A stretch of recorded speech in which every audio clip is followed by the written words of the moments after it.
Welcome to the Big Mike Fun Podcast, where you'll learn about advanced wealth building strategies from real estate investing to creating massive ROI and secured retirement profits. So pour yourself a cup of coffee, grab a notepad, and lean in, because Big Mike has got the mic, starting now. Welcome to the Big Mike Fun Podcast. I'm the Big Mike Zlotnick. Today it is my pleasure and a privilege to welcome Josh Cantwell. Hi, Josh. Hey, Mike. Thanks so much for having me on the show, man. Appreciate it. Looking forward to this. Thank you kindly for coming on the show. So Josh is the CEO of Freeland Ventures and a strategic real estate coach. Originally, we were introduced actually by a mutual friend, Jason Medley, the founder of the Collective Genius. And I guess you still live in Cleveland, Ohio, and you are a residential real estate, I guess, recovering into commercial real estate investing. Right. Investor. You got 3,500 doors. You've deployed more than 80 million bucks.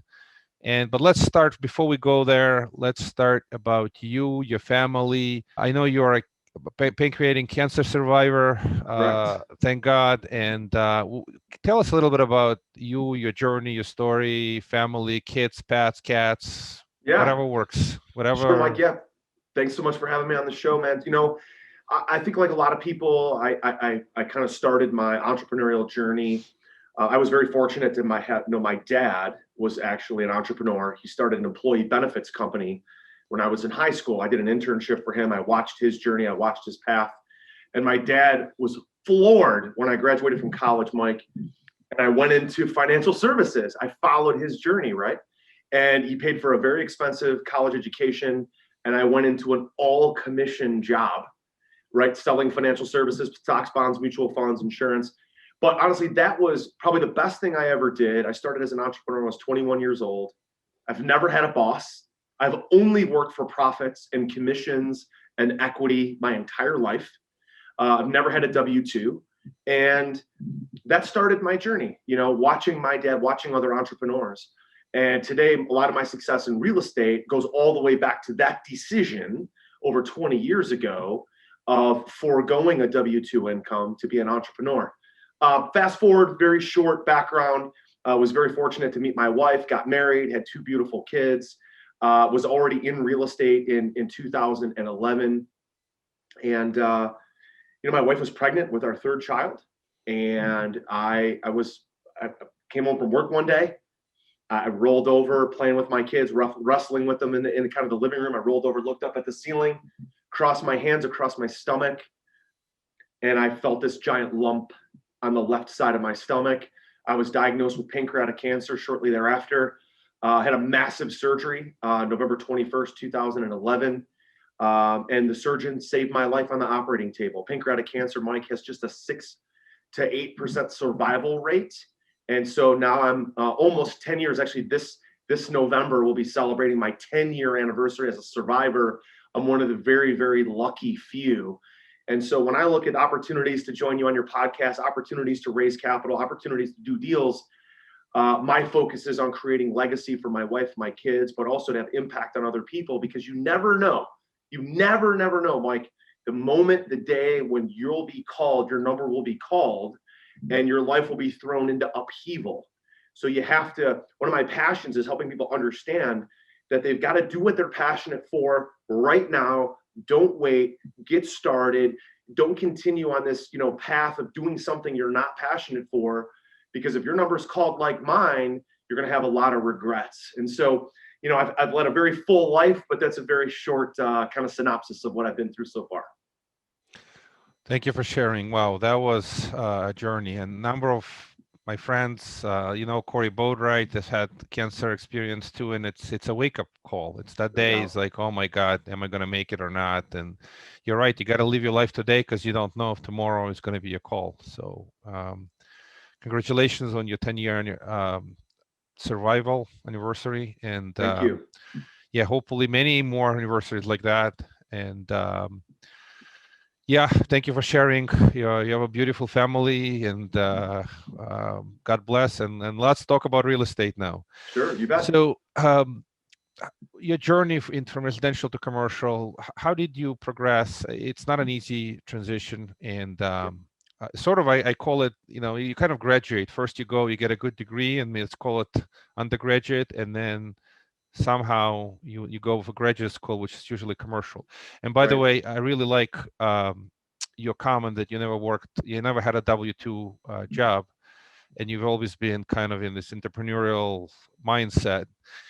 You eat what you kill. Right. Unfortunately, or fortunately, that's how it works. So, That's but anyway, right. let's talk about real estate journey transition. Yeah, Mike, I think like a lot of people, back when I was a financial planner, I saw other people owning real estate, especially my clients. They own commercial real estate. They own restaurants, not the restaurant itself, but the building that the restaurant was leasing. They own apartments. They own portfolios of single family rentals. I took notice, jumped into real estate. Of course, I kind of married up my job as a financial planner, which was very entrepreneurial. I controlled my own hours, where I could start investing and flipping real estate. At that time, all I could think about was, I was very young, immature. How do I just make more income? I didn't think about cash flow. I didn't think about taxes. I didn't think about depreciation. I just thought, how can I make more money? And so I got into flipping, wholesaling. We wholesaled and flipped hundreds and hundreds of properties. But what happened was, Mike, again, you go back to my journey as a survivor, pancreatic cancer survivor. What happened was, in 2011, I was ripped away from my real estate business for 6 months. I went back and looked at that 12 months before and after my surgery. I was at dozens, hundreds of doctor's appointments. There were hundreds of days I missed work through the preparation, the diagnosis, the surgery, and the recovery, that I couldn't work. And my income, Mike, dried up in a heartbeat. I made a lot of money, well into the 7 figures, and it was gone, bang, just like that. And so I thought, well, what happened was, this little deal, Mike, this one little deal probably changed the trajectory of my entire life. There were actually 2 properties right before my surgery. I raised some private capital, bought these properties, outsourced the improvements. While I was in my recovery, I couldn't leave my house. I couldn't go to work. These properties were improved by somebody else. They were listed by somebody else. They were sold by somebody else. I made a big profit, and it was really my first journey into being more of a passive investor, lender, if you will, private investor, versus being the owner operator. But I made that, under that structure, I still kept about 80% of the profit for myself. And I was like, I like that. Like, how do I do more of that? Right. So then I started really just getting passionate for, I thought, if I'm going to own the asset, I've got to raise capital. So I tell audiences, look, funding equals freedom. Funding comes from, joint venturing with somebody like Mike's fund. It comes from banking relationships, equity, debt, mezzanine financing, and of course, the final piece of the capital stack, which is true private investors, so mom and pop private investors. And I got passionate for that because I realized I could do more deals. I don't have to rely on banks. And so in 2015, Mike, we created a private equity fund, much similar to some of the things you've done, where we started lending for both commercial and residential real estate as a true private lender. I was still flipping my own properties at that time. And we started creating great returns. And so now I got this little taste of commercial real estate, 2015. By 2017, 18, those same investors, Mike, now started telling me, hey, Josh, this is great. We're getting a great return. It's totally passive. But what else do you got? And then I started talking to my other friends, guys in my network, about apartments and the ways to syndicate apartments and understand how to invest in apartments. And I thought, wow, this is really incredible. When we first did our first apartment deal and we started receiving quarterly checks with no work, I'm like, oh, this is a great add-on. Let's look at this. And so I would say my journey from residential, the main point of it, I think, and this is for all of the audiences that are doing transactional deals, meaning wholesaling, rehabbing, maybe being a realtor. There's probably going to be some point in your life where you get ripped away from that and you think, God, why didn't I create passive income? That's what happened for me. And the rest of it's been an evolution where I went from, being an active operator to more of a passive investor to more of a fund owner and operator. And now we both own or operate and invest and co-GP on apartments. We own 3,500 units. We raised $80 million. And so it's been a very much just a normal kind of evolution. Learn, and change, learn and pivot, do something a little bit different. I wish I could tell you that I wish I had started investing in apartments 20 years ago, but I didn't. You kind of live and learn, and it's the lessons along the way. If you're not paying attention to the lessons, it's really going to hurt you. Pay attention to the lessons. What did you like? What did you not like? What worked? What didn't? That will lead you down the next path to ultimately enjoy what I feel is forever passive income. That's the ultimate game, forever passive income that's going to pay you forever. That's my journey, kind of a long evolution, Mike. That's how it went. Yeah, thank you for that share. It's a great share. It's a great journey, and most people have the gradual evolution, and it's not an easy one, but it does take realization one day that you need to have essentially passive portfolio and passive investments and passive cash flow. Mm-hmm. So that's the basic lesson. All the great books, Mike, that talk about real estate as an investment.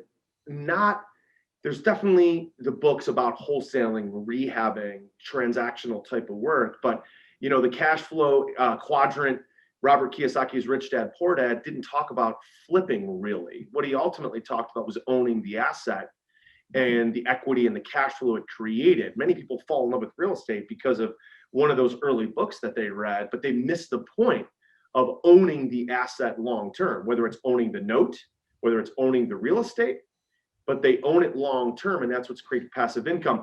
I read the book, and for like 10 years, I spaced out and didn't pay attention to the book, right? And finally, I woke up one day, and now it's been working like gangbusters for us. Yeah, it makes sense. It's funny how it is. A lot of us focus on transactional revenues. You got to pay the bills, but once you start paying the bills, you got to invest every incremental dollar you can into that passive cash flow. Basically, build net worth, not necessarily income. High income people, I know too many high income people. They don't invest that well. It's funny how it is. They just get used to all the income, they go spend all of it. But the reality is, if you can, live within your means and invest, you could generate, much better safety margin in the future. It's high net worth to cash flow is the or high income to high net worth and a passive cash flow is the path. Now let's talk a little bit about raising capital. So when you do your deals, who do you raise capital from? And you use the word mom and pop. I use the same word from time to time too. So a lot of, and I mean this with total respect and love and appreciation to a lot of non-professional investors, and we call them all mom and pop. They're not as shrewd or sophisticated as us as small fund managers, or we're small institutional investors. And we obviously do a little bit, tougher negotiations whenever we invest, and we kind of a little bit more, let's call them a tougher crowd. But your general mom and pop, how do you raise money from mom and pop into your fund or funds or one-off deals? Just give me some, your basic framework for capital raising when you have a one-off deal and when you have a, you have a fund, ongoing fund. Mm-hmm. So I think it really starts with everyone's going to look online for proof. So it starts with step number one, in my opinion, is some sort of thought leadership, website, platform, podcast, YouTube channel, or all of the above, right? I learned at a very young age that marketing is sales in print. So marketing through a podcast, marketing through email marketing, marketing through YouTube videos, marketing through your website or your newsletter is a way that you now become a person of authority. You can create that authority out of thin air. Nobody gives you the authority. You take the authority by saying, this is my position on the market. That's step number one. You have to have a flag, take your flag and plant it in the ground and say, this is what I stand for. And what I mean is, this is the type of investments that I make, whether it's a fund structure like Tempo, or whether it's a one-off deal like a syndication, or what do you believe in, right? Start with that. This is how we invest, okay? Let me just comment on this. So I love that point. I think that is a critical point. I'm sure you read that Kennedy's No BS Marketing to the Affluent. Oh, yeah. And it's ACE, authority, credibility, experience. You have to, or he called it exclusivity on the other angle, but I like the experience. You show your authority, your credibility, and your experience, because people need to know, like, and trust you before they're going to invest the money. So we're on the same page. Absolutely great point. Continue. So what do you stand for? Here's what I stand for. Okay, these are seven pillars of what we do, what we believe in, what we invest in. Number one, we only invest in deals where we can invest at about 70% of its true value. So we value invest, whether it's an apartment building, whether it's a mobile home park, whether it's even an e-commerce business that we invest in, whether it's a fund, we want to invest at a discount. Number two, we want to be in a situation where we can get approximately 3 years or less, a return of our principal. Okay, I don't like to be involved. I ran a fund and people put money in, they kept money in for 5 years or longer, but they had the option to cash out and get out of that fund after 2 years. So if I do a syndication or apartment transaction, I want to have a structure where through an exit strategy, whether it's a sale or a refi, that we can return investors' equity within 3 years or less. Number three, there has to be immediate cash flow to a passive investor. I don't like deals where it's like, well, if we do this, this, and that, hopefully we'll generate some cash flow in 18 months. No. What I stand for are deals where they're going to provide immediate cash flow for the passive investor. Now, Mike, you and I both know, as an operator, because I'm also an operator on a lot of deals, we may not make immediate cash flow as an operator, but the passive investors are making immediate cash flow. That's number three. Number four, we got to have an experienced operator. So if I am investing passively and I invest in co-syndicate, co-GP a number of deals, I'm investing with a partner that has experience. That's number four. Number five, it's got to be in the Midwest. For me, what I stand for is deals in the Midwest, the Southeast, and the South. So you're talking about areas like Ohio, Indiana, North Carolina, South Carolina, Texas, Oklahoma. We just did a deal in Houston, a 552 unit. We own a 200 unit in Mobile, Alabama. That's important to us. That's number five. Number six is we want to do deals where even when we get our principal back, we want to have equity in perpetuity, right? So like you hear this all the time from different people, probably most famously by Kevin O'Leary on Shark Tank, where he always talks about perpetuity, cash flow and perpetuity. That's a big royalty. Deal. He likes royalty. And number seven is there has to be multiple exit strategies. There's got to be ways where we can either refinance, we can bring in more capital, refinance people out, we can sell. There has to be multiple exit strategies within those investments. So those seven things, Mike, to me, that's my flag. That's step number one, is planting your flag and saying, this is what we do. This is what we believe in. Then from there, right, this content machine has to kind of come out. This podcast, your podcast, Mike, is an example. It could be going to meetup groups, seminars, it could be Facebook Lives, Facebook groups, YouTube videos, LinkedIn posts, whatever. You've got to get your message out to the market, right? You're not going to recruit a lot of capital if you sit behind your computer and don't talk to people, don't market yourself. Marketing is sales and print. I think Joe Polish, I heard that from Joe Polish 10 years ago. It resonated with me. Marketing is sales in print. So, thought leadership and then the content machine is really where it all begins. We spend probably in my company, probably somewhere between $5,000 to $8,000 a month through a podcast producer, copywriters, video editing, all that different kind of stuff. And it all has delayed gratification, Mike, like because we don't make immediate cash from that. What we do is recruit capital from it. And I have people that often, I meet them, talk with them. They go to our website, then we nurture them, and they don't invest for 2, 3, 4 years since I met them. So you got to have this long-term approach. So I have this 6-step process, but those really are the first 2 steps. Number one is creating this thought leadership platform, taking authority and planting your flag. That's step number one. And step number 2 is just putting out content to the world and then having a call to action where people can opt in or join your platform, join your website, join your membership site. So now they're in this exclusive club, right? So those are the first 2 real big steps. We spend a ton of time on that. And that's allowed us to recruit and raise tons of money. Yeah. Thank you for that. Let me just provide quick commentary. I absolutely like how you call it planting a flag. I call it building your investment box, right? You got to have the rules, and those rules make a lot of sense. For you, it's the cash flowing assets, right? With experienced operators. with a good plan to refi or to resell, and number of other those 7 pillars that you mentioned. I think they're critical, and it makes a ton of sense. And I absolutely love these type of deals. I would say the only challenge is finding great cash flow deals with easy refi strategy at a 70% discount to the fair market value is freaking hard. I can't find a better word. That's why we do things a little bit differently. We love this stuff, and we do. We have a family of funds, and we do income investing, and those are perfect for income investing. But my 2 cents is we expand our horizons into growth deals where there is no cash flow.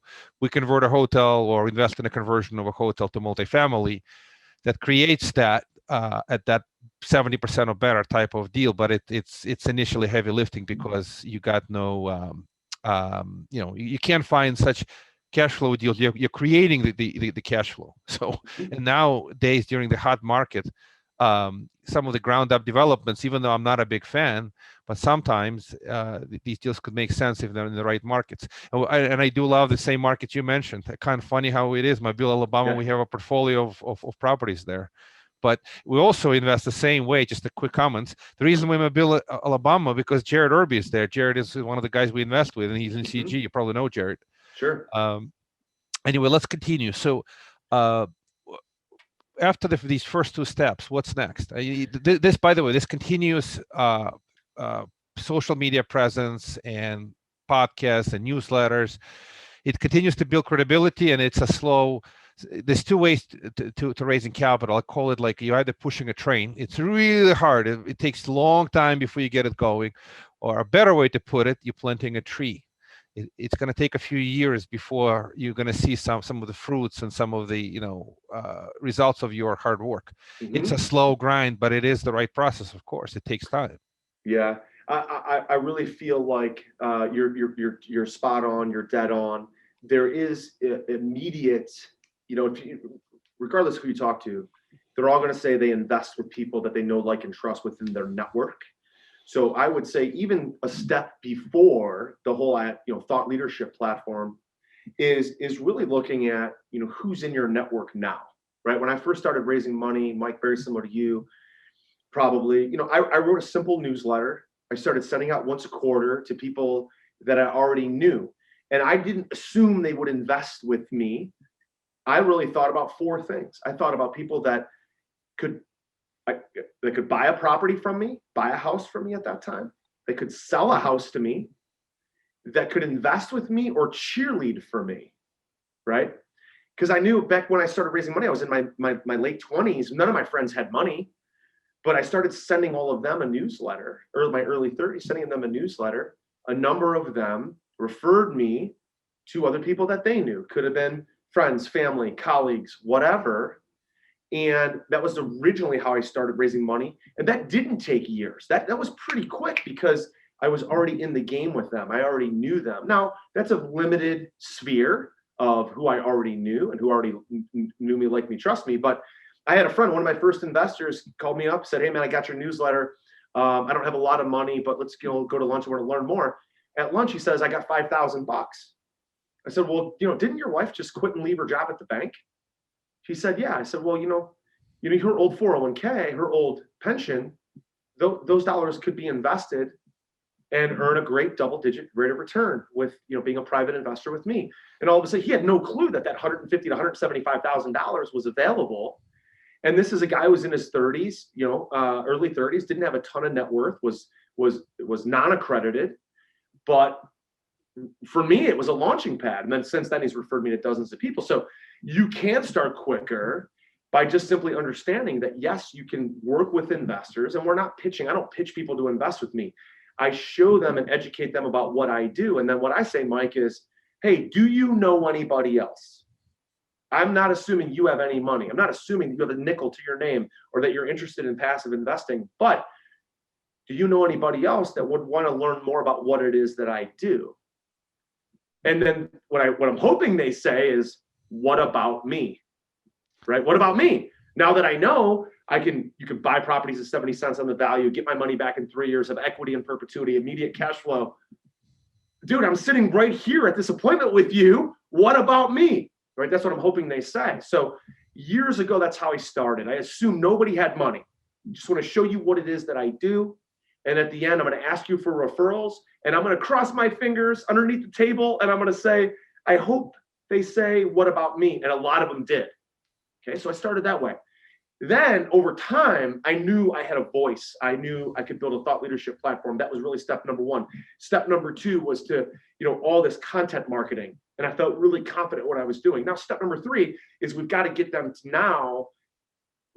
opt in. We've got to have a scalable way for people to opt in and get information. So the opt in. So there's a lot of great platforms out there now that allow investors to opt in and create a profile, and for them to have a profile and look at your deals. What a lot of people don't do, though, is they don't spend any time working on a drip campaign, a regular recurring autoresponder, a regular recurring online and offline marketing campaign, right? So Mike, for us, email marketing is great, but it's so diluted because so many people are now digital marketing savvy. Everyone's getting 1 million emails. They don't pay attention. So what we've gone to is text messaging and direct mail. So when people opt in, that's step number three. We move to step number four, which is for people to drip on them. We drip on them every week, every month, every quarter until they die. We drip on them over and until they just are exhausted with all of the dripping that we're doing with them. That's step number four. This is where you got to commit long-term. Weekly email broadcasts about the market, weekly YouTube type of videos or podcasts, weekly maybe invites to a webinar to check out your deals, and at least a physical newsletter. The people get my physical newsletter and they like, oh my God, I've been thinking about you, Josh. I was reading your newsletter on the toilet and I remembered to call you. I get this all the time. Everybody reads our newsletter on the toilet. I don't know why, but that's what I hear. I hear that most often. But that's step number four is you can't just do all this thought leadership and all this marketing and then drop the ball when it comes to follow up. Right? Yeah. It's great, Josh. Great comments, and I happen to agree with you entirely. That's the right process. I call them touching people instead of annoying them to just touching them weekly, but as much as you can, to the point where they actually feel that you're delivering value over time and continues to bring ace. I mean, it's that relationship. And you're absolutely right. You got to ask for referrals. I mean, just another quick comment that the referrals is by far the fastest, the best way to raise capital, because the time to build relationship takes a long time. Mm-hmm. So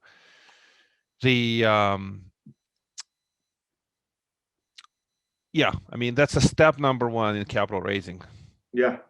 Who do you know that I should know? That's the question. If you can build a relationship, and that's a step number one before everything else. But I totally agree with all the follow-up. Very quickly, we're running out of time.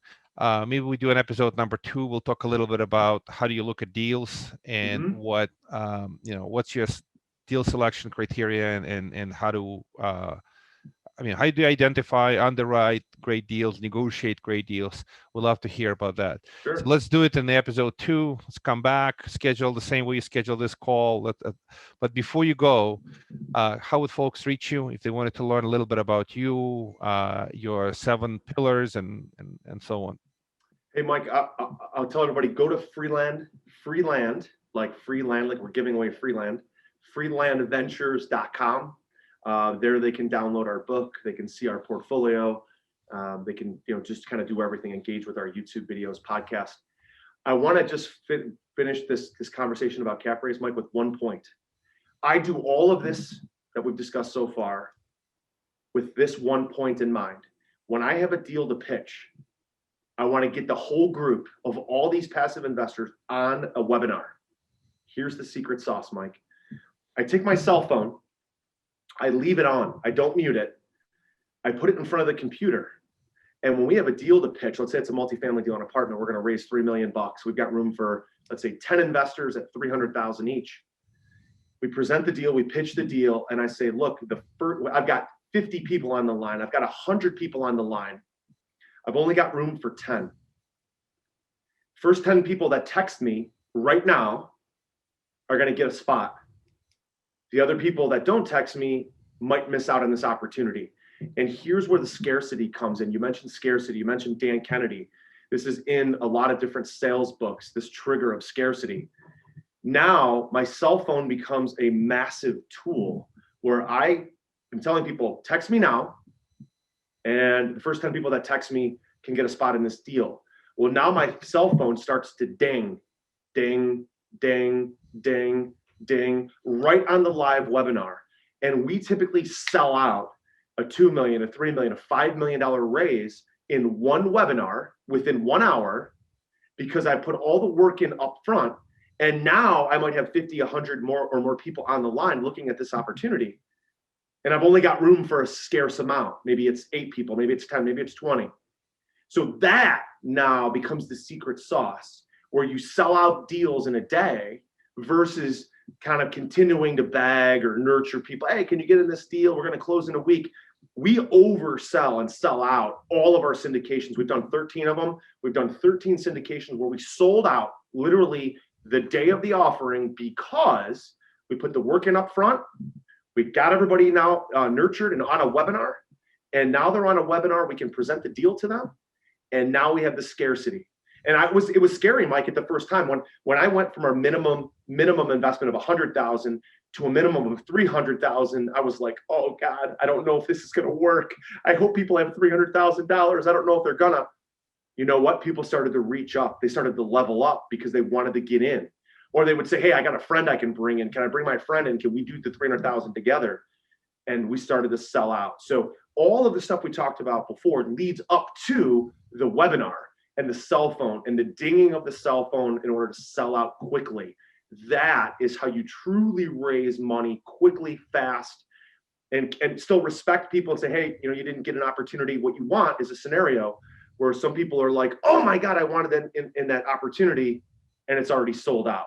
Because then the next time they get on the phone early, they get on the webinar early, and they're early to make a reservation.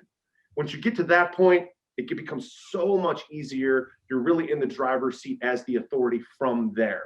So that's the last piece. Mike, thank you so much for having me on the podcast. Again, freelandventures.com is where people can reach out. And again, Mike, would love to be on another episode. There's so much more we could talk about. Thank you, Josh. Really appreciate that. Thank you for that last nugget. That was awesome. The last nugget was just so good. Exactly. Scarcity. Yeah, if you don't take action, you're going to miss the boat, and people, and then you've got the waiting list of people because they missed the boat. So makes a ton of sense. Appreciate your wisdom. Schedule a follow-up the same way. Let's do another one. And like we chatted, I'll come as a guest on yours. Appreciate you, and have a great day, and stay well. Thanks a lot, Mike. Thanks for having me on that show. Thank you, Josh. Thank you for listening to the Big Mike Fund Podcast. To receive your copy of Mike's How to Choose a Smart Real Estate Fund book, head to bigmikefund.com or visit Amazon and type Mike Zlotnick. Keep listening and keep investing Big Mike style. See you on the next episode.